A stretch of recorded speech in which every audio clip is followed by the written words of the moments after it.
পাহাড়ে বেড়াতে যাবেন ভাবছেন, কিন্তু কোথায় সেটা নিয়েই কনফিউশন, তাই তো? কোনো চিন্তা নেই। আজ আপনাকে নিয়ে যাব এমন এক জায়গায় যেখানে অনবরত চলে মেঘ রোদ্দুরের এক অদ্ভুত খেলা। পাহাড় এবং জঙ্গলের মধ্যে যেখানে থাকার জন্য পাবেন উত্তরবঙ্গের সবচেয়ে পুরনো হোমস্টে, যার পরিবেশ অনন্য। তাছাড়া এখানে ঘুরে দেখার মতন পাবেন সারি সারি কমলা লেবুর বাগান, ইচ্ছে হলে ছিঁড়ে খেতেই পারেন। মিরিকের কাছেই এই ছোট্ট সুন্দর সাজানো গ্রামটির নাম পেহেলাগাঁও, যেখান থেকে সপ্তাহের ক্লান্তি এবং মানসিক চাপ থেকে নিষ্কৃতি পেতেই পারেন। শিলিগুড়ি থেকে মিরিক হয়ে সহজেই পৌঁছানো যায় পেহেলাগাঁও হোমস্টে।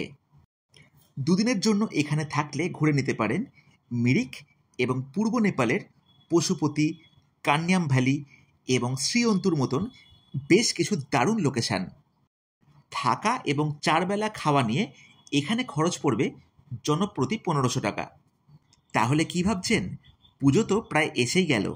এখনই বুক করে ফেলুন এবং পুরো ভিডিওটি দেখতে আমার YouTube channel explore with Sayan এখনই সাবস্ক্রাইব করুন।